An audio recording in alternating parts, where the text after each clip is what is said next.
balobi na base ya Kitona na centre de formation kuna eza na instructeur moko aza kuna akokabola ba congolais soki baye puisque tant mokonzi moko asalaki appel po bato bakota ba congolais bakota babundela ekolo ba congolais bayaki de part et d'autre par rapport à la province mais bakutani na réalité moko na Kitona ndeko wana akokabola bango sozo balingala tili ba Kikongo batie bino mopanzi soko yebi Swahili te batie mopanzi mais ndeko bana basoli batie bango mopanzi après c'est bon o mingi balo balingala na lingaka nga bino te po baba ki babozonga na bandako na bino ya ningi mingi bato oyo baza bato ya Swahili nde bakoki kotinda bango kuna toyebi te eloko nini se préparaka kuna na este mais soki bandeko na biso ya Grand Kivu bayebi ba secret ya makambo elekaka kuna koleka ba congolais mususu baza ko compatir na bango peut-être biso toke na bango ma bandeko na biso ya Kivu c'est depuis 94 babanda ko kufatile lelo chez Zarate mais soki bango moko baza na kati ya complot likambo bango ozomona ke be fort nyusu tokoki kosala et ko butir kaka l'échec alors ozala eloko ya malamu penza te pona bango donc makambo minene to bombelaki bino pona lelo yango wana et surtout que musala ya mokonzamboka Félix Antoine Tshisekedi Tshilombo wauti kosala libanda musala wana pona bato ebele namoni bazoyela bino ba informo ya intox asali discours sale vide baboyi makambo ebele bebeli kuna Masad Boulosa a changé les kamba Tindika télévision, bienvenue na balandi. Oyo ba congolais à bonne qualité, vous allez tellement belé déjà pour nous la manaka na biso. Biso toni bino botoni puisque vous allez rana belé avantage toza na ngo ya ngwana puisque ce qui bino vous attendez nani musu trotiela motema pour la biso na manaka na biso. Merci na yo vaillant combattant. Junior Kapaya et puis refait que sombe na cadre ya tindika pena binonde mikolo yo na yebisa bino vérité que bozo kosunga batu na masolo ki toko parce que monde entier ba komona ndenge ba démolition ezali ko salema surtout pour la construction anarchique na ville province ya Kinshasa boyebi ke uta afdela ya en tout cas bandeko wana ndenge ba BBC ki sasa bokondi mate bitongela mwanza pour ne pas discriminer les autres qu'on appelle communément voisins muzuri. Basomba na bisiko bako somba te. Bakanga na babalabala. Ça dit qu'à un moment donné, c'est comme si l'État n'existait pas. Donc bas spolier l'espace nyoso ya l'État. Voilà pourquoi il y a eu toutes ces interventions. Mais to sambeli na nzambe to kumisie parce que to lobaka a bolingo ya Congo na ya ba congolais za la slogan ba gère biso to pesaka awa. Bien que batu mingi balingi na bango bandeko na bango ba congolais te balingi pe Congo te. Oui c'est vrai mdo sako ba na congolais nga Congo formé ke bana bolingwa mine mais na motema Congo ezate bayi Congo pe bazate na motema na eza ko pesa déjà image ya malamu te pona ekolo Congo démocratique mboka na biso toza ko aspirer na unité na bomoko pour que tous à la force car dit-on l'union fait la force.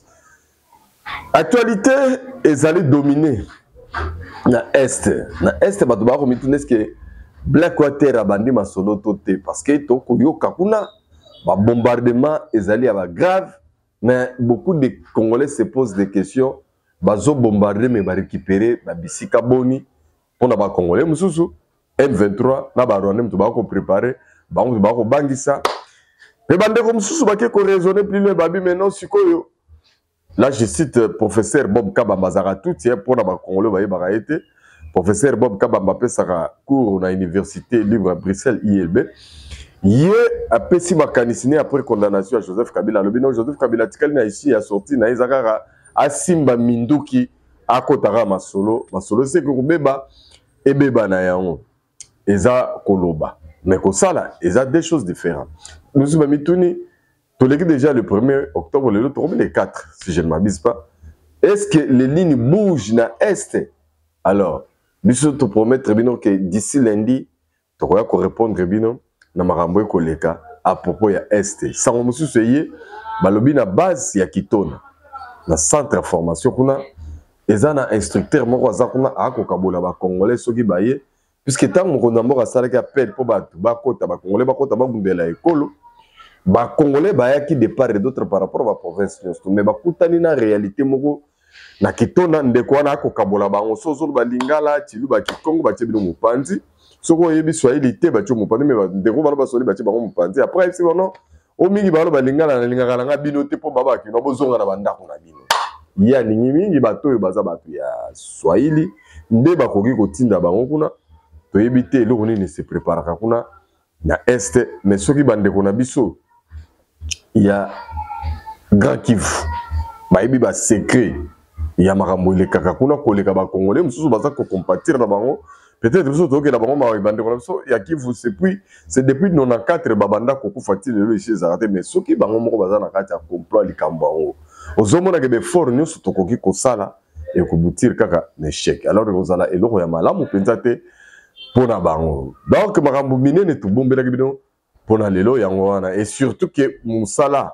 ya mokonzamboka Félix Antoine Tshisekedi Tshilombo o auti kosala libanda musala wana pona bato belé na moni bazoyela bino ba informo ya intox asali discours sale vide baboyi makambo belé bebeli kuna Masad Boulosa a changé les kamba dire banini bon koyoka toyoki mais est-ce que tout le monde est en dingue est-ce que ça ya solo makambo parce que d'abord Congo na mzaki na honneur na 80e session assemblée générale ya ONU Congo na qui place à vice-présidence et puis a choisi membre non permanent à conseil de sécurité pour l'année 2026-2027 ce que muto azana ba makambo bongo akomi na place azotombola mongongo ya makambo ele kana mboka na ye bino boyo no yekutute alors naïbité vous voulez faire comprendre bisoni que na New York kuna na Nations Unies muto aza crédible ezali AFC M23 et que Congo démocratique est dans crédibilité.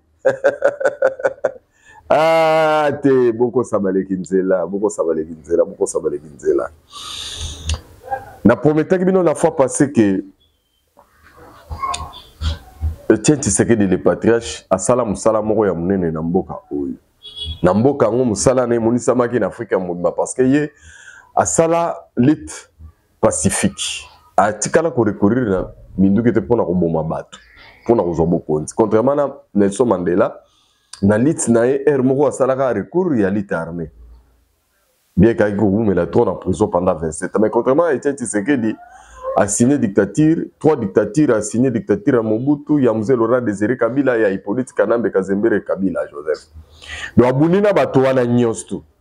Et lelo combat nae, après liwa nae et bandi ko bota ba fruit ya mérite ya ba hommage.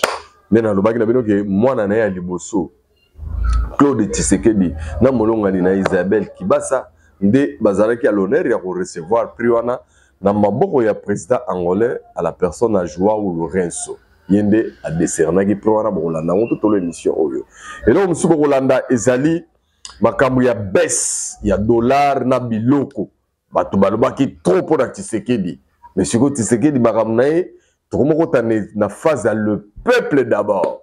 Ngaim na koloba mingité collègue Nabiso Sylvie Bongo Ayambaki ministre d'État, ministre de l'économie à la presse, à la personne et professeur Mukoko Samba a expliqué bino en détail na lingala en tout cas TV za radio te ndenge na lobaka soko monité ko dibate mutu donc tobi monela ayeba eteni nini ya koki ko kata.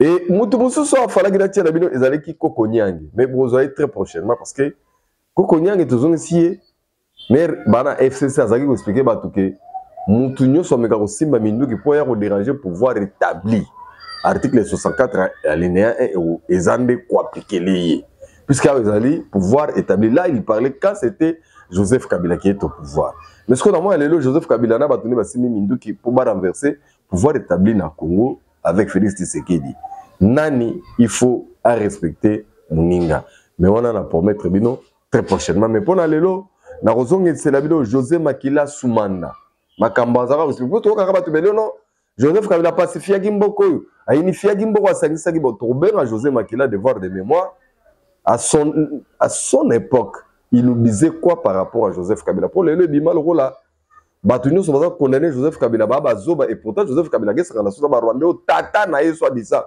propre azaka ko critiquer mais Joseph Kabila so azaka katange pourquoi ça a toujours lié na batuti mais tata na zaki contre batuti bon alors José Makila va expliquer biso toute l'émission on a fait Simbo Tebele na Chacho Pipo de Madrid Aolanda biso na pesimbo te na remerciement belé na maman Yohan depuis Bruxelles na pesimbo te belé na vie na Tumba Collège maman Laurence pourquoi pas papa Maurice Toko base dans les États-Unis Jean Thomas Kazadi Abasedou la Kazadi Léon Munzadi bazala qui au rendez-vous des plaisirs surtout Yangwana sans oublier Nicolette moi c'est Pembe les parfums de bonne odeur razala toujours ndinga ya Santo Thomas Bukamona Bukawikila tout ça wana pour na remema bino ti place to kokendo kokita alors poto banda boyeba ke IDPS feto unité wana na minute tozo zela batia commission en place pour que décembre congrès ekota pour na kobimisa président ya IDPS et puis ko rectifier statut parce que statut IDPS c'est kala statut à opposition IDPS c'est comment na pouvoir il faut pas modifier ngo pour ezala compatible na réalité donc voilà ba devoir yo ezako sengama oye salama na lombangu penza pona makambo mbele ekenda na ndenge longo bani donc eza makambo ekolo na biso makambo mboka na biso photos à la près pona kolinga mboka pe kolinga ba imboka na ba norme oyo esengeli nous bâtirons un Congo plus beau qu'avant selon hymne national oui tu sais que dans ça là ba université Mbujimai et un mystique baronde baboy balobi ote eza intelligence artificielle et d'autant tu sais que dans ça l'Allemagne d'Afrique ça ça la masse qui boza la raison et critiquer mais boti que les gars juste ta ndenge fala yemba bobe sangara temps et vous verrez alors Junior Kapaya na lingi siko tokota na masolo tindikela nano batu batala puisque batu bene ba ka teke mona Tshisekedi da liboso ezalaka nani oui Tshisekedi da bota 6 garçons Claude Tshisekedi, Georges Tshisekedi, puis Félix Tshisekedi, Christian Tshisekedi, Jacques Tshisekedi, Chichi Tshisekedi. Maintenant, nous avons hommage dans le trophée à mérite. Il y a hommage à Tshisekedi par rapport au combat en Angola. C'était son fils aîné, Claude Tshisekedi. Il y a un autre Mickey. Ce moment, il y a un capable de faire tout le monde. Bon, tous les gens ont tout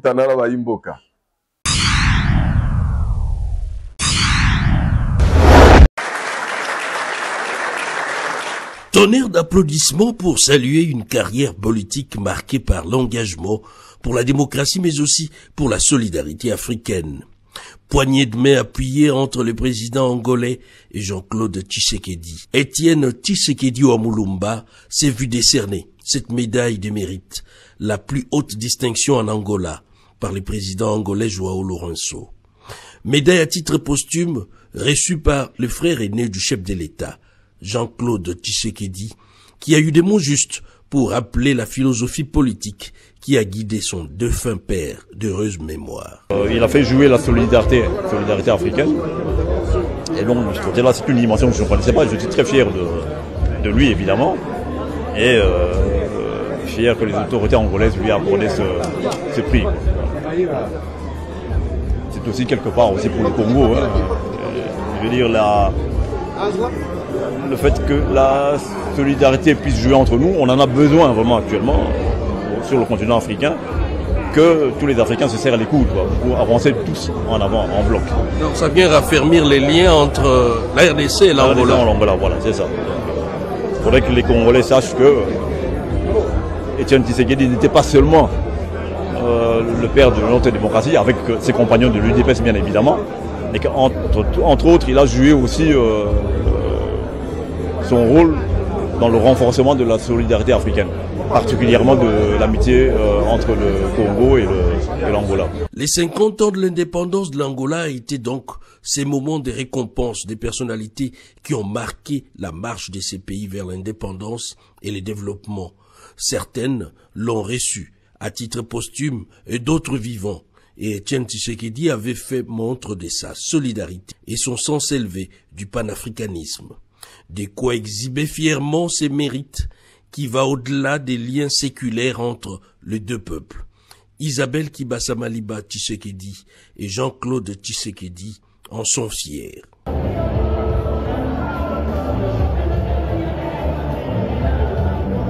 Le demi-siècle de l'Angola, en tant qu'État indépendant, pose les jalons pour valoriser les efforts du passé en construisant un avenir meilleur.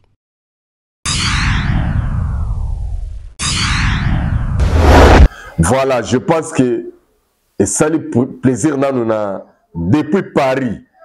Président Chimichimba, grand combattant, et ça lui bien na Chikito Mouchachino, Jean-Jacques Kabongo, Tumba Kolesha, Kiki Kezong, ya maman Bibiane BBC, je crois que vous s'appelez avec papa Etienne et papa Maurice Toro depuis les États-Unis, je pense que aucun goût place aux Akomona, va reconnaître Etienne Tshisekedi, mais na Bangolais, ou ba Congolais Moussou, ba vanana reke, pour na sous-estimer, ba effort na misala ya sala.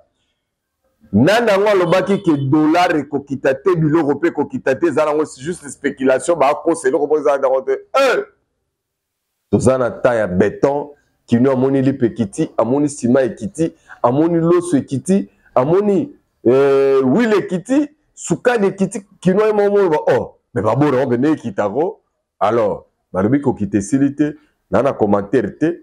Mais tozali n'époque où babeng rappena le peuple d'abord kalaté bana kongo fobalia parce que fobazong c'est na bango pouvoir d'achat na bango ba soldat ba yokagu ba fonctionnaire ba yokagu ba enseignant ba yokagu baza la fière ya mboka na bango alors franc congolais moi le kumo ezongi franc congolais et bandi kozwa valeur alors papa wemba kinini na nzembo na ya franc congolais mboka soki baby mosolo na yango pe robeba ke longo bongo soki Mosolo, et bandi kobonga, c'est que mboka pe zobonga. Enfin, et que le Congo, et bandi ozana mo misolo, et bandi ozoma crédibilité, et Kinshasa, et zobonga. Qui ne zobonga, Congo pe, et zakobonga longo. Alors, kapa tindika biso, Tolanda, professeur Mukoko Samba, ministre d'État, ministre économie, na micro, il y a Sylvie Bongo. C'est parti. Somba on a pris assez pourtant on mata bateka on a pris alcool siko koleka ndenge nini moto ba futie na toya 26 par exemple pour na société de Kasalelaka il faut vous terme sous Minerva la moine te loko mo songolo service on a eza libellé en dollars asandene likambo yo eza likambo to sukisa kaka lelo te. Ça fait une semaine depuis que sur le marché parallèle dollar et banikoshi. Et si tu as un nango, et si tu as un côté, tu as un wanate. Ah, ils ont continué. Hein? Tout ça, ils ont marché, ils ont bisoté, marché, ils ont réagi. Mais, na yo, nanga, yo mtolobi, mukoloana a changé na suki 2000 combien les lots na tongo changé suki na 25 2500 francs pour $1 échangé entre les deux échangé mais biloko nazo somba mais biloko eko réagir mais après ça a $10 on a 3000 francs c'est comme bon ba prix pe ngande nazo perdre na non non eko talo biloko pe eko zala affecté tôt ou tard. À quel moment on a tout tard so ba bio au pesango un peu aussi au biso sala au biso gouvernement to sala là où nous avons la possibilité d'agir c'est par exemple na batal honnêteuse ba prix à biloko biso to contrôler lokola na utolo ba mangambo carburant wana nde to sala le oyebi que le loso to kitsi carburant il faut affecter et quoi affecter pesos et vous avez impact na talo biloko mususu bon te voilà. C'est de cette manière-là, tant on va commerçant, on a que oui, dollar est sous na niveau il y a 2900, 2000 T, mais et comme il a niveau il y a C. Puis comme il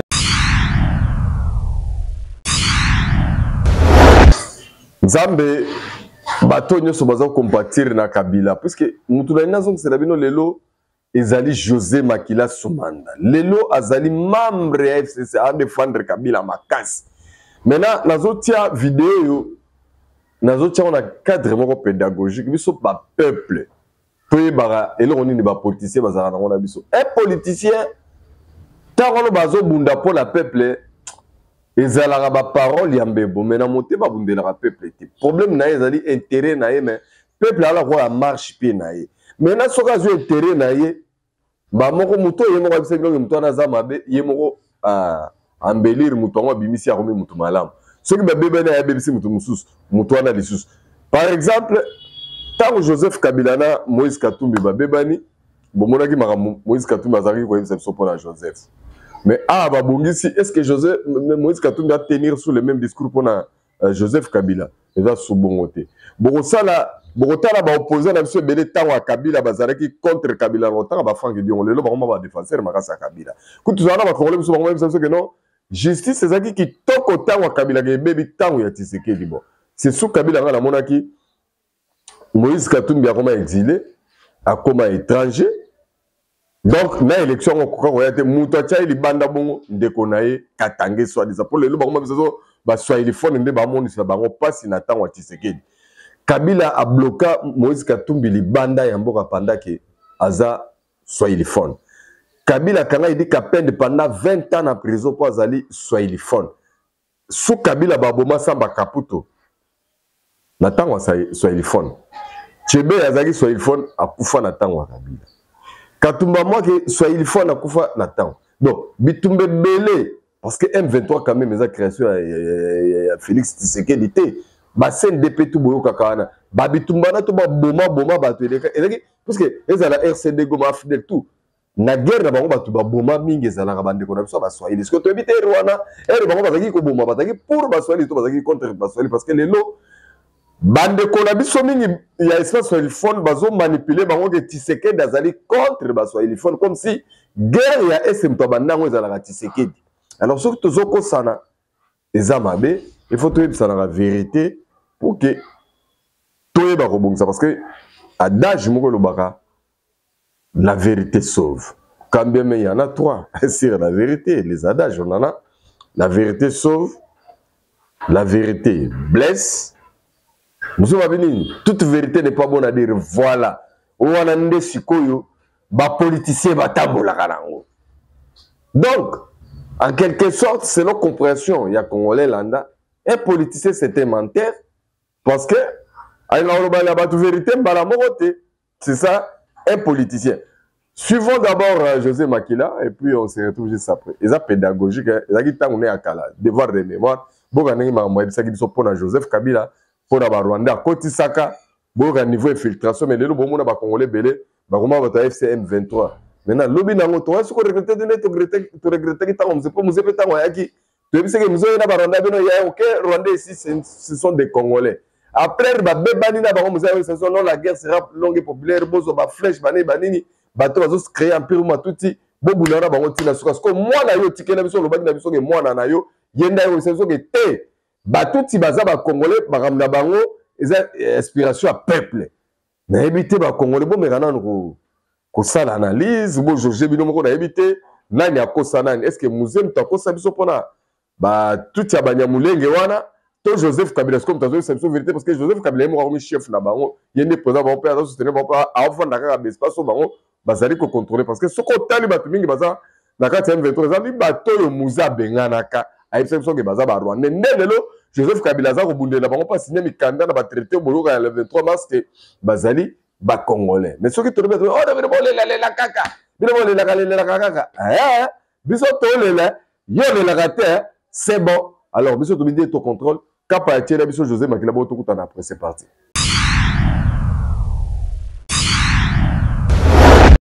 Nous avons reproché Joseph Kabila Kabange, président de la République. Alors, qui a pacifié Mboka. Il a qui cheval de bataille. Tout le monde pacification en Mboka. Armée Moko et Salamité. Tout ça, armée.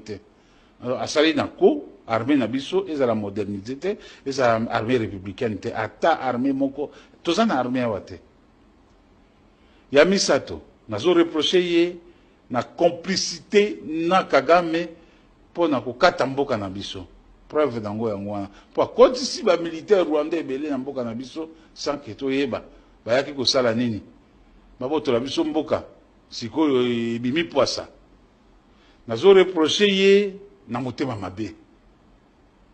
Eza penza motema mabe soko oza na vraiment eza motema mabe. Nazo reproché ya suka pe ya grave violation en constitution. Ça no atama ka mususu mais jamais ko violer constitution te. Problème ezali Kagame azo diriger et Rwanda et Congo. C'est ça la vérité. Donc, ndenge bato bavandi, ezalaka lokwa bavandi na Rwanda. Po, Kagame azo diriger Rwanda na Congo. La preuve. Tout le monde y a une déclaration, il y a James Kabarebe.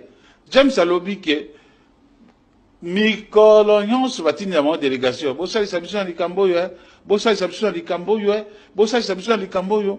Donc, nyonso eutaka kaka na Rwanda. Ebele ya batu bazozwa ba soko ngozwa grade, il faut que Rwanda apese accord. Soko ngozwa poste ministériel, il faut Rwanda apese accord. C'est le Rwanda qui dirige le Congo. Grave, tala esika complicité zani. Rwanda a formé ba militaire yon se pas naé, a zui arme a kotisi pas na biso, c'est comme si tous en agent de sécurité. C'est comme si tous en ba tout ba informé ba konziawa, ba bandi ko attaquer biso, mutu ayebisi opinion publique nationale et internationale nani ONG Human Rights Watch. Ndi alobi non Rwanda komi ko attaquer. Gouvernement attaque oyebisa biso tata ko lobelo kote. Rien bavanda na bango nye. Lelo yo peuple congolais ya solo bandeko bazola nangai. Il faut tout comprendre pe makambo mazali koleka. Et en réalité zo leka na mboka na biso. C'est-à-dire pouvoir oyo et appauvrir bateau na tel point que muta komi esclave ya libumu na ye. Donc soki muta bimi lelo te akolia te.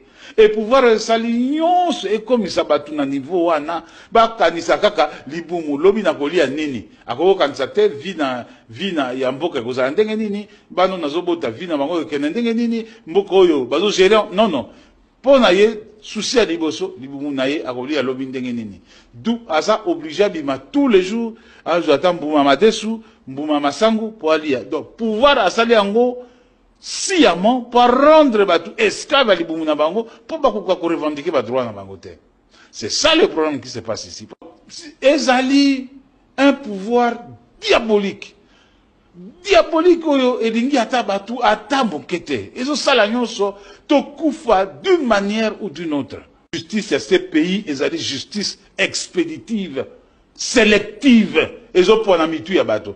Bato ebele batondi awa na place to vandi nona kisasa wa il fallait baza la place na mango za wa te soki justice à ces pays la justice à solo nde baza kuna même na ko na mosigate likambo ya bundu dia Congo ba bomi bango awa crime contre l'humanité likambo ya Arma Tungulu likambo ya Boteti likambo ya Gangale lelo zuzu likambo ya Dio Mindongala. Tout ça, soko pousanika moke oké na Équateur, tango inyeleyaki, ndenge babomi bat na Équateur. Qui en parle? Il faut Joseph Kabila Kabanga ebake, awa, Congo za monarchité. Azali monarque te. Congo azali respublica, la république. Puis la république se gère na façon mibalete. La République se gère à travers les lois et la Constitution. En dehors de la Constitution, Namibeko, façon Moussousou Yako gérer Respublica et Zalité.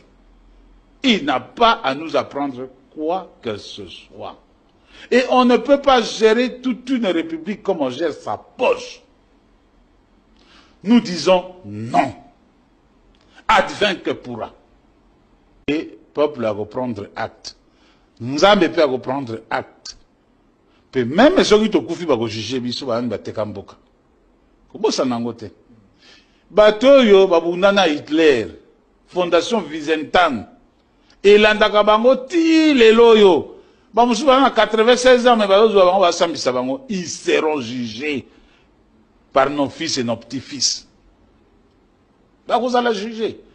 Ba ko yeba que na telle année na législature boye zaki batu boye bikambo boye sama ki ba oyo ba boyaki ba komi lokola ba toyo ya Hitler wana oyo Vicentan na saka chasse na bango tilelo.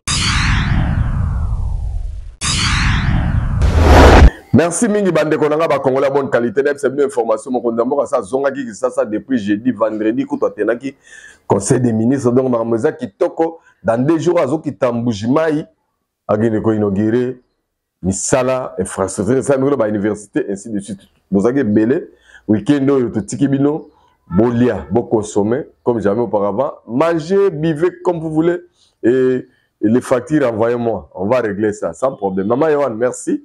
Nous avons dit qu'on a biso, ça nous fait plaisir à s'arrêter. Venez tumba collège à Maman Laurence, Papa Maurice Toko, base dans les États-Unis, c'est de la Kazadi. Yabaja Thomas Kazadi, merci. Nous avons l'anda biso avec plaisir à Robo Sanate. Papa Maurice Toko depuis les États-Unis. Venez tumba collège à Maman Laurence, tous ensemble, biso tout. Pour la Congo Kendribosoni, Colette est toujours là, Pesibinomote. Merci Nayo Rifé qui sombe. Il y a Maman Élisée Matondo. Et puis Junior Kapaya, les fatigables, merci. Namusala, vous avez reçu un Congolais. Bah, Komona, Obali Banda, Baomona, Oizako le Kana Congo. Et ça lui fait plaisir. Koloba Telabino, Batelape, Mabo, Telabino, Bobo Sanate. Bolingo ya Congo. Na, et ya Congolais. Bye bye.